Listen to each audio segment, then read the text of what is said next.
Yo people, how's it going? It's your boy Richard Morse back at it again with another match preview, and yeah, Christ lads, let's get into it. God, we've had some absolutely rough performances the last couple of games, to be brutally honest. I've kind of lost all hope in this team, to be like, Europe's gone, we're out the FA Cup, what are we really playing for now? Like, with what, 8 games to go? Yeah, we might get a few more wins here and there, maybe at the end of the season against like a Leicester, maybe this game against West Ham, but our chances of getting European football are getting really, really bleak now. It's just getting so, like, is it even worth going to these games anymore, to be brutally honest? I don't know about you lads, but it just feels like a lot of these players that have been our key players, like Kirkes and Housen, and like Semenya as well, it feels like they've already got their deals for the next season sorted out, their next club. It just kind of feels like they've mentally checked out already, and it's just like, it doesn't matter if I don't play well or good. They're going to pick me because they have to. I'll get the big move in the summer, so who cares if we don't win any more matches? That's what it kind of feels like. It's just like, mentally, I think we're all just on the beach at this point. Like, I do feel for Andoni because he just doesn't really have any options. Like, there's nothing really on the sub bench to bring on. If our starting 11's not playing well, who we got? Winterburn? Like, that's it. We're so, like, depleted of options. Like, if there's no one performing well in the starting 11, then we might as well just pack it in and call it a day. Even in this game, West Ham, I'm not looking forward to this one. I'll be doing a watch along for it, but Christ, I'll be honest, I'm not looking forward to it at all. We never seem to get much of a result at West Ham away. It's always a weird ground to go to. It's not really a football stand, let's be honest. It's more of a concert, and it used to be the Olympic Stadium, so that just sums it up, really. It's more of a concert ground more than a football stadium. They should have never moved from the old stadium, West Ham. They should have stayed where they were. But hey, what do I know? To be fair, compared to our stadium, I don't think we can really talk, let's be brutally honest. But yeah, starting 11, I think it's just going to be the same as we saw in the Ipswich game. I can't really see much of a difference. Like, to be brutally honest, who else we got? You know what I mean? We have to keep playing the same 11 because that's all we have. And if they don't turn up, then yeah, that's going to be another draw if we're lucky, or another 3 points down the drain. And that's all I've really got to say about this game, really. Like, I know West Ham haven't had the best of seasons either, but we've been making teams that are looking, right at the bottom of the table. We've been making teams look like top 4 teams. That's how bad we've been so far. Like, even when we brought back Senesi, Zabani came back from his suspension, like, we just don't look like the same team we were like early on at the start of the season. I don't know whether we've just run out of energy, we've run out of ideas, especially at the Ipswich game. It just felt like we were just doing the same thing over and over and over and over again. Run down the wing, cross it to Evan Nilsson and hope he heads it in.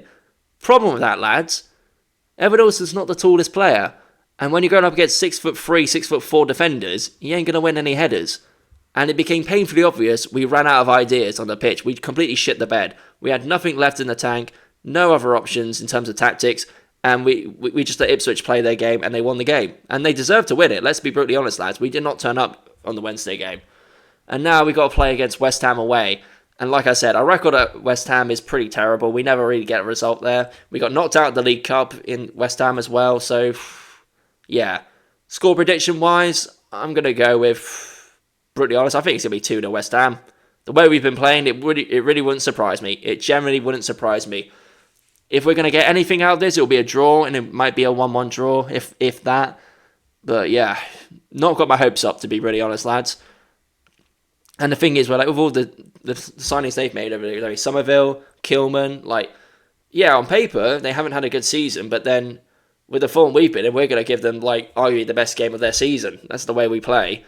And yeah, it just feels like it's a bit of a slog now to watch these last 8 games. It's just like, you know what it is? It's almost like when you get in trouble in school, you just got to get through the detention, get it over with, and then just move on. That's how it feels like going into this next 8 games, where it's just like, we can hope for the best, not expect it, and then, just move on to the next game. And that's how it's going to be for the rest of the season.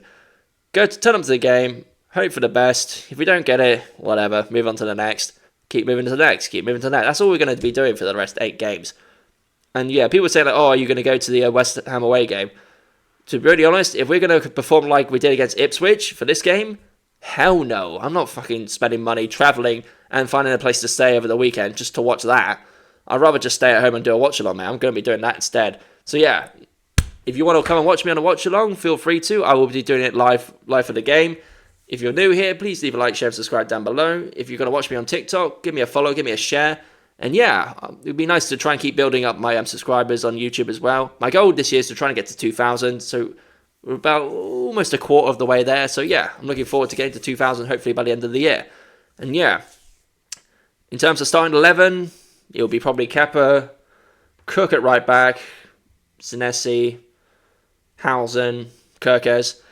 Then we go midfield, probably of Adams, Christie, Scott, maybe Cliver, possibly. I don't know if he's going to be out for a while. Hopefully he comes back soon because we need that bit more creativity because, my God, Alex Scott was struggling. And you could tell his passing was all over the place. It was either he was overshooting it or he just wasn't passing enough. We kept losing it in midfield. That's where we really struggled against Ipswich. We just, midfield-wise, we're just not on it and we just got outplayed the whole time. If we don't, that's always been a lot of our problems as well, the midfield.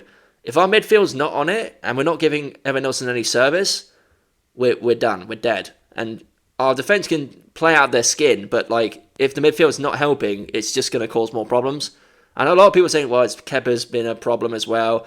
Yeah, okay, I'm starting to get to the point now where I'm starting to turn on Kepa. I'll be brutally honest. We're like, okay, he was doing well during that unbeaten run, but now we've gone like, 6-7 games without a win. It does get to a point where you start asking the questions, is Kepa good enough? Has he lost it? Has his confidence shot? I think, to be brutally honest, I think all our players' confidence has completely been shot. None of them really have the confidence they had where it felt like we were going to win. There was no question that we were going to get at least a draw. Nowadays, it's like we'll be lucky if we get a draw. And that's how bad it's gone now in the last couple of weeks. Even with this international break, like, you can see them, they've been playing really well for their national team. And then they come back here and they play like it's a Sunday league team when they're drunk. Like, it's just not good enough. And I don't even know where to... Honestly, I don't know where to start to, like, hopefully change things around. Like, I don't know whether we need to change the formation, change a tactic, maybe bring Travers back. But I don't know. It feels like it's too little too late to make any changes now. We just got to roll with the punches and just hope for the best. I feel that's the way it's going to go now.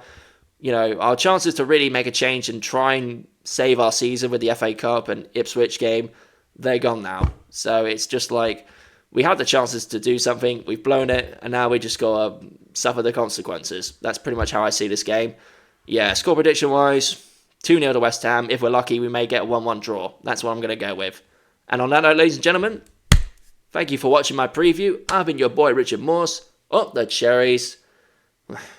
Let's hope for a win, lads. We'll see. We'll fucking see. If you want to watch me on my watch along, I'll be doing that for the game around 3 p.m. on Saturday. And I would love to catch you on here. I'd love to try and build this community as much as I can. And yeah, best of luck to the people travelling up on London. I was going to go to the game, but after the last couple of performances, you know what, I thought, sod that. I'm just going to stay home and watch it. Save me the journey, to be brutally honest. And yeah, on that note, ladies and gentlemen, I'll catch you on my watch along. See you later.